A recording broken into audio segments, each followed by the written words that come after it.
Bob, tell me about Bill Shorten. When did you first meet him?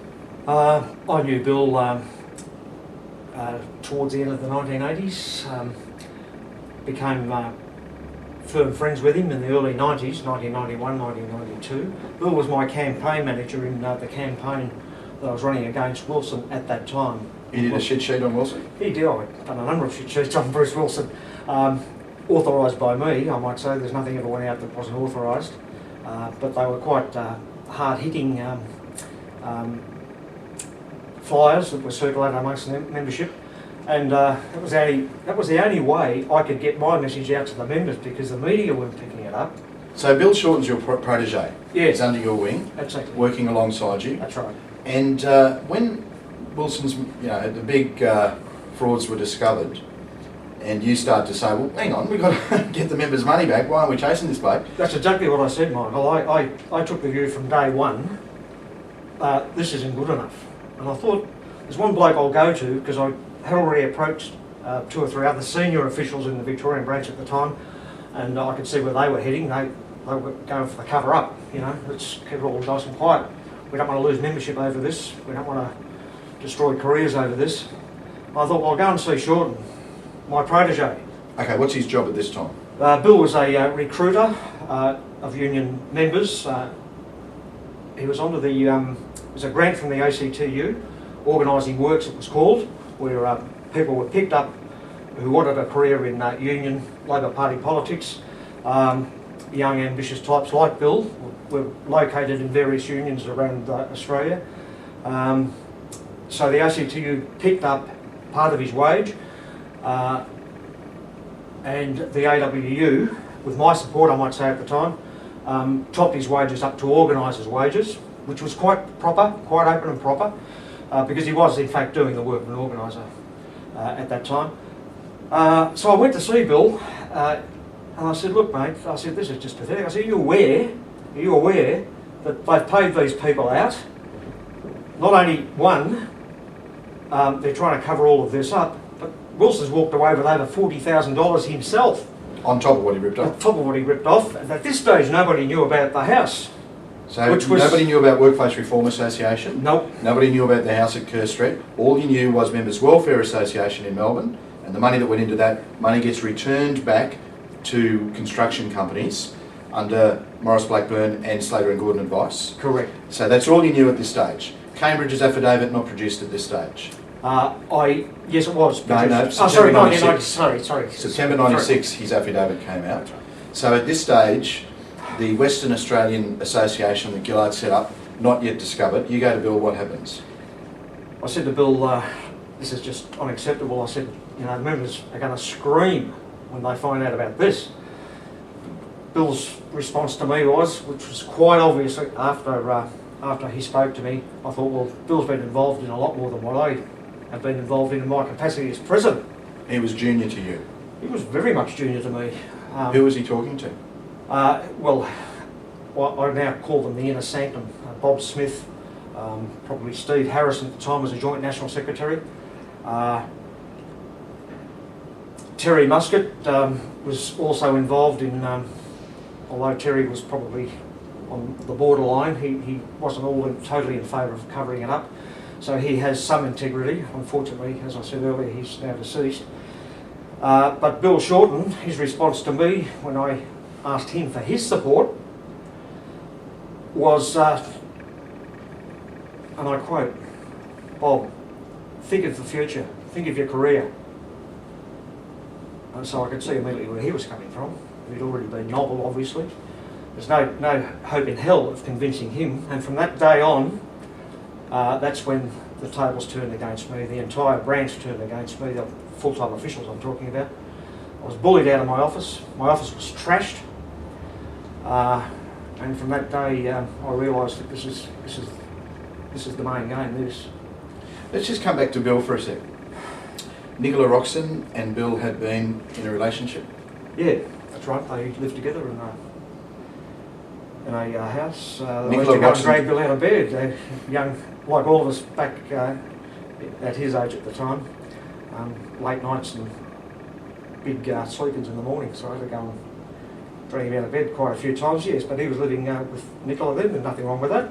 It's just coincidentally now that I see all these people moving into various positions of authority with their track record, something it's going to haunt me till I go to my grave.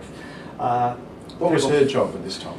She, I don't know exactly what she was doing then, but I do know it was either not long after I'd been introduced to Nicola that she did join Morris Blackburn and Company. That's where Bill was doing his articles. So Bill's doing his articles at Morris Blackburn. Yeah. He's also a union organiser. And Morris Blackburn gets the work when Wilson gets the flick, Slater and Gordon loses that client, it went over to Morris Blackburn. Yeah, that's right. And Nicola Roxon worked on that file. Yes. That's something that has amazed me, that only recently came out. She's been making comment about the AWU matter and back off Ms Gillard without declaring she herself has worked on these files. That's correct. And I'll just digress for a moment, Michael, and just refer to my personal circumstances. When I was forced out of the union, effectively, I was without an income. They froze my wages, no more income, notwithstanding the fact that I was still doing my job. The only difference was I wasn't able to go to the office for my own safety. It was Nicola Roxon who represented the AWU against action that I foreshadowed I was going to take in terms of getting my entitlements, such as long service leave, accrued holidays. It took me 9 years. 9 years to get your to get those entitlements. entitlements. I have a document which I'm going to give you today, and I hope you put it up on your website. It's a confidentiality agreement I was forced into signing just to get my entitlements. I've got no problems at all about disclosing the confidentiality. If Bill Shorten of the AWU or anyone else wants to challenge me on that, well, usually it's just accessible through your good self, Michael. So I'd welcome any inquiries. But I'm going to give that to you today. It sets out the terms of the agreement and the conditions that I was paid out my entitlements. That's a trade union treating one of their own officials with that sort of contempt. Bob, I can see in your face, it's putting you through a lot to even talk about this today. Yeah, but nothing I've said today, Michael, and I know I'm talking to the converted, you know my position. Nothing I've said today, or indeed over the last 15 years, is new. This has been out there. I've tried my damnedest. It's got a run here and there, but no follow-up from the media. It's just amazing how the influence of people in high positions of power can interfere and influence free speech in this country. I'm just astounded. And what do you want to see happen? Well, I want to see, firstly, Ms Gillard answer questions that go directly to the corruption that occurred between right back as far as 1992, 91, 92 in the AWU when she was having an affair with the then Secretary Bruce Wilson. That ought to be addressed by her. I've noticed her comments and her only response in the past has been she was young and naive. That's a great line for people to pick up and say, well, that's her response. It makes her look a bit foolish. If she had any decency at all about the truth, just answer the questions. I've seen the questions, Michael, that you posed to her just before you got the flick from 2UE for asking the right questions, but no one's held her to account. Not one person outside of your good self in the media in this country has held her to account. I've had senior journalists come to and visit me where I live in up near Castlemaine in central Victoria. Glenn Milne came to see me, and Glenn is another journalist that suffered the same fate as you for wanting to pick up this story. Glenn came to see me and I provided Glenn with all the information that you've got access to. Another senior journalist, who I won't name because he's still got his job, did come up to see me as well, but someone put the gun to his head and said, don't run with this story. That guy hasn't spoken to me since, yet he went all the way up to central Victoria to come and see me. He's got the documents, but obviously his... Mate, let's close it there by saying this. Ian Cambridge even before he found out about Workplace Reform Association, called for a Royal Commission of Inquiry. He was assisted in that call by Robert McClelland, the immediate past Attorney General, and both of them maintained their position. That was closed down by, amongst other things, a note from Bob Smith that said, if Cambridge isn't stopped, we'll all be history.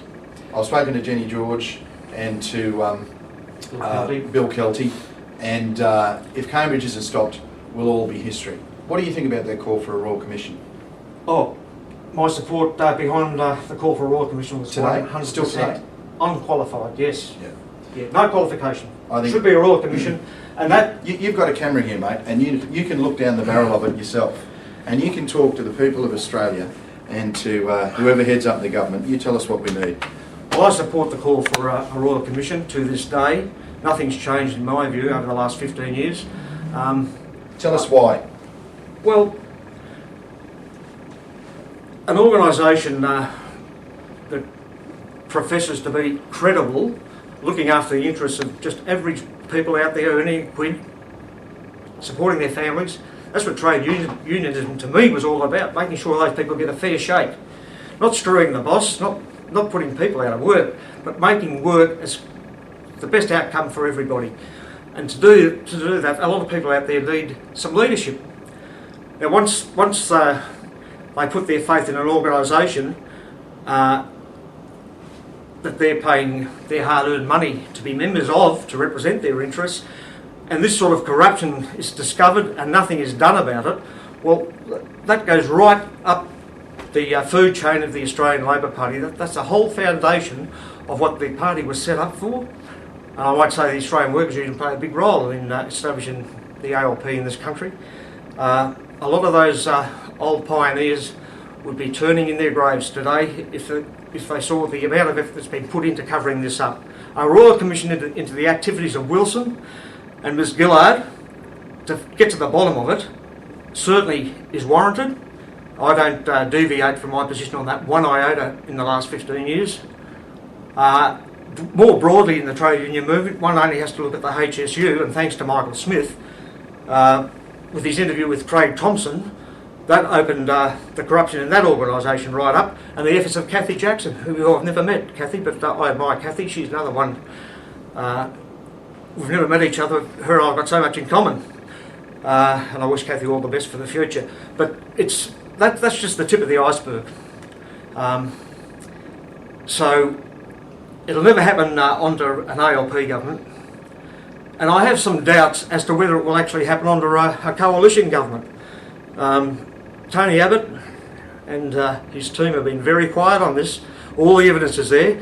If a journalist, a talented journalist like Michael Smith, can clearly identify direct links to corruption that go all the way to the top of the leadership in this country, and the opposition who are elected to Parliament to ask and bring people to account through questions on the parliamentary oath and the during question time or any other forum within that parliament, they've done nothing. They just sat on their hands. And I would just ask Tony Abbott, it doesn't begin and end with the HSU, Tony. There's a lot more union members out there, not just the AWU, but union members in general, that are heartily sick and fed up with corruption that seems to me continues to go on unabated. Thank you, brother.